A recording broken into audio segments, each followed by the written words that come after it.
We were planning our child's first birthday. I chose a whimsical forest theme. My mother-in-law suggested a formal tea party instead. When I declined, she sent out her own invitations. Same date, same time, different theme. I confronted her. She said, "Well, I thought guests might want a more elevated option." I had always envisioned my daughter's first birthday as a magical affair. Living in Asheville, North Carolina, surrounded by the Blue Ridge Mountains, I was inspired to create a whimsical forest-themed party. I imagined fairy lights strung between trees, children wearing flower crowns, and a gentle breeze carrying the laughter of our loved ones. My husband, Mark, was supportive, albeit a bit indifferent. He trusted my judgment and was content to let me handle the details. However, his mother, Barbara, had other ideas. Barbara, a woman of refined tastes and strong opinions, called me one afternoon. "Darling," she began, "have you considered a formal tea party for Lily's birthday? It's elegant and timeless." I paused, choosing my words carefully. "Barbara, I appreciate the suggestion, but I've already planned a forest-themed party. It's something I've been dreaming about." There was a brief silence before she responded, "Well, I thought guests might want a more elevated option." I reiterated my plans, hoping to put the matter to rest. A week later, I received a call from my friend, Jenna. "Hey, I got an invitation to Lily's birthday, but it's for a tea party at Barbara's house. Same date and time as yours. What's going on?" My heart sank. Barbara had taken it upon herself to plan a separate party, sending out her own invitations without informing me. I confronted her immediately. "Barbara, why did you send out invitations for a separate party on the same day and time?" She replied nonchalantly, "I just thought some guests might prefer a more sophisticated setting." I was furious, but decided to stay calm. This is Lily's first birthday. It's not about sophistication, it's about celebrating her in a way that feels special to us. The day arrived, and I proceeded with my forest-themed party at our home. The backyard was transformed into an enchanted forest, complete with fairy lights, woodland decorations, and a cake adorned with edible flowers. Friends and family who shared our vision attended, and the atmosphere was filled with joy and laughter. Meanwhile, Barbara hosted her tea party at her house. Some guests, confused by the dual invitations, chose to attend hers. In the days that followed, I received messages from guests who were puzzled and even upset about the conflicting parties. Some felt caught in the middle, unsure of which event to attend. I realized that Barbara's actions had not only undermined my plans, but had also created unnecessary tension among our loved ones. I sat down with Mark to discuss the situation. "Mark, I understand your mother has her ways, but this was over the line. We need to set boundaries." He agreed, albeit reluctantly.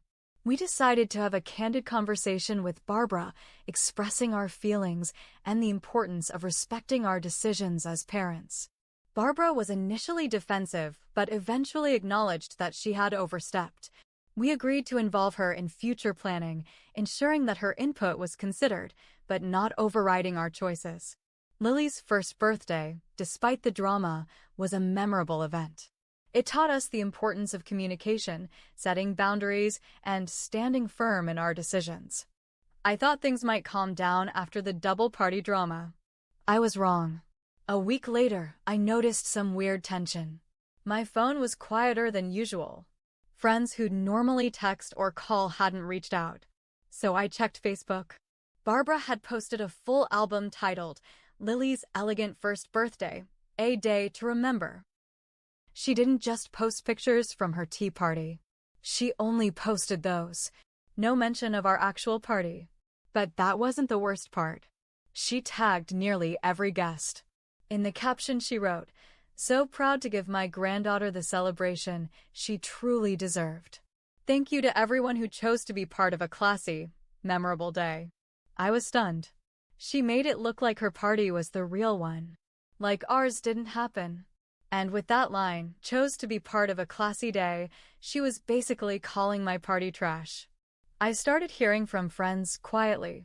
One friend, Ava, messaged me late at night. Hey, just so you know, there's a separate group chat now. Barbara started it after the party.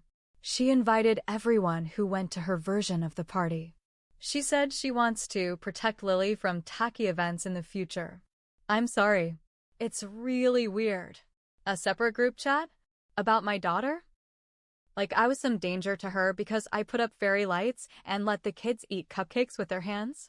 I wanted to scream, but I stayed quiet for a few days. I needed to think. Every time I walked past the birthday decorations that were still half up in the backyard, I felt sick. On the third night, Mark came home from work looking pale. We need to talk. He sat down on the couch and rubbed his face. My mom, she called CPS. I stared at him. I didn't speak. I couldn't. She told them the party was unsafe. That we had kids around, wooded hazards, and no supervision. She also mentioned Lily eating sweets too early. My world tilted. You're joking. I wish I was. They came 2 days later. A social worker and an officer. They were polite, professional, and embarrassed. We're sorry, the woman said. This happens more than people think. We still need to check everything. They looked around. They asked questions. They saw the leftover decorations in the backyard. They saw Lily happy and healthy. They were gone in 45 minutes. The report cleared us. Unsubstantiated. But the damage was done. My trust was shattered. Mark was livid. For the first time, he truly confronted his mother. I wasn't there, but I heard him on the phone. No, you don't get to do this. You don't get to act like we're the problem when you called CPS on your own granddaughter. I don't care what kind of party you wanted. This isn't about tea sets or cupcakes anymore. He didn't visit her that weekend. Or the one after that. But that didn't stop Barbara. A week after the CPS visit, a thick white envelope came in the mail. No return address. I opened it. Inside was a letter written in perfect cursive. You've made your choices clear. And so have I. I will not allow my granddaughter to grow up thinking fairy tales are more important than reality. If I must protect her from that kind of influence, I will. A court will see reason. My knees went weak. I had to sit down. She was threatening us. Legally. After the letter, things hit a new low. I started sleeping with one eye open. Mark changed the locks and installed cameras around the house. He even got a doorbell cam just in case she showed up. She didn't. Not yet. Instead, she found other ways. One of Mark's cousins, someone we hadn't seen in months, texted him out of nowhere. Hey, just a heads up. Barbara's been asking if anyone thinks you and your wife are fit parents. She said she's starting paperwork for grandparent rights. She's trying to build a case. We didn't know what to believe at first. Grandparent rights? In North Carolina, they're not that easy to get. But the fact that she was even talking about it chilled me to my core. I looked up everything. I joined mom forums, legal subreddits, Facebook groups. And sure enough, there were cases where grandparents dragged parents to court just out of spite. Sometimes they won visitation. Sometimes more. Barbara was a retired school principal. She had money, time, and no shame. Mark and I started seeing a couples therapist. Not because our marriage was in trouble, but because the stress of his mother was eating us alive. I remember sitting in the office, just holding my coffee like a shield, and saying, she's trying to rewrite Lily's life. And she thinks she's the hero. The therapist nodded. That's common in narcissistic personality disorder. Has she always controlled Mark's life? Mark laughed bitterly. She once threw away a job offer because it would have moved me out of state. That's when I realized this wasn't new behavior. It was just the first time she'd found someone willing to say no. 2 months later, we enrolled Lily in a small daycare near Biltmore Village. It was quiet, family-run, and warm. A week into it, I got a call from the manager. Hi, we just wanted to check, was there a change in pickup arrangements? Your daughter's grandmother came by and said she was authorized to take Lily home early. We asked for ID, and she got upset and left. I nearly dropped the phone. Barbara had tried to take Lily, without telling us, from daycare. We filed a police report the same day. No charges stuck, but the daycare banned her. We gave them a list of approved pickup people. Barbara was blacklisted. Mark was numb. He didn't speak for the rest of that night. A week later, our new doorbell cam went off at 2:14 a.m. We checked the footage the next morning. It was Barbara, wearing a scarf around her head, standing in our front yard, just staring. She stayed for 3 minutes, then walked away. No knock, no message, just stared at the house like she was memorizing it. We called the police again. They filed a report, but said unless she damaged something or came to the door, there wasn't much they could do. That's when I bought hidden indoor cameras, just in case. Mark's sister, Alina, had been quiet throughout everything. We figured she didn't want to take sides. But then she came to visit. She sat on our couch, holding her coffee, and looked straight at me. You know she's trying to get power of attorney over Mark, right? I blinked. What? That's not even possible. He's a grown man. She filed paperwork, claimed he's under emotional distress and might not be of sound mind because of you. Said he's being isolated.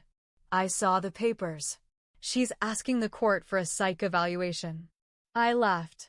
I actually laughed.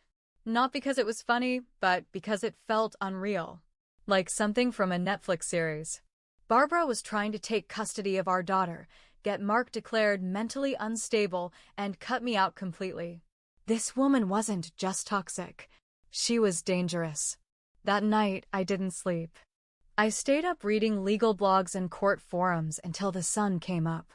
When Mark woke up, I handed him my phone. We need a lawyer. A real one. We found one in downtown Asheville. Her name was Maria, and she had that calm, no-nonsense energy that made you feel like you were finally standing on solid ground. We told her everything, every birthday detail, every phone call, the CPS visit, the daycare stunt, the night watch outside our house.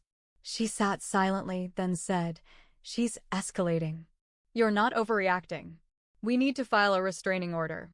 Today, the day of the hearing, Barbara showed up in full pearls and a powder blue skirt suit like she was running for office.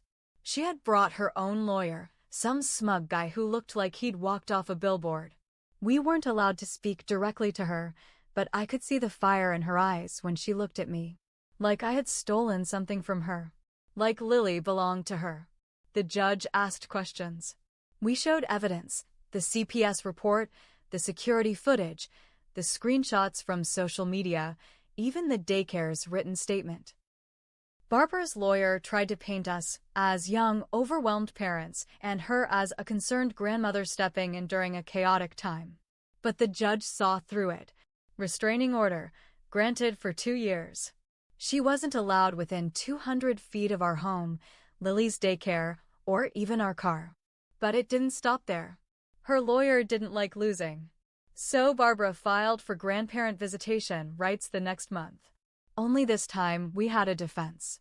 Our lawyer filed a counter-motion claiming harassment. She also added a civil suit for emotional distress, naming Barbara and her cousin for spreading damaging lies. Barbara's cousin, who had smugly told people we were unfit, suddenly stopped answering calls. A week later, she sent us a letter begging to be removed from the suit. The case dragged for months. Every week, something new happened: subpoenas, depositions, threats. But here's the thing about people like Barbara: they never think they'll lose. They think their reputation will carry them through. It didn't. It was winter. Snow on the ground. Lily was now 19 months old, babbling, laughing, and finally sleeping through the night. We walked into court for what would be the final hearing. Barbara looked tired. Her pearls were gone. Her lawyer had changed twice since summer. When the judge asked if she had anything to say, she stood and started crying. She was taking her away from me. I had to do something. I raised Mark. I know what's best. That's when Mark finally stood up. He didn't yell. He didn't cry. He just said, "You were never trying to help. You were trying to replace us." And the judge agreed. The verdict: visitation rights denied permanently. Restraining order extended to 5 years. Civil suit settled quietly after her cousin flipped and gave us screenshots of texts that proved everything. Barbara paid us $18,000 in damages and legal fees. Barbara moved 2 towns over. Word spread through the family. Some people stopped talking to us. Others apologized for not believing us earlier. Lily grew older. She never really asked about her grandma. But I kept the scrapbook from her forest birthday party. And one day, when she's older, I'll tell her the truth, not because I want her to hate her grandmother, but because I want her to understand what it means to protect your child. And here's the part Reddit always skips. I made mistakes too. I should have set boundaries way earlier. I let Barbara push me around because I wanted to be liked.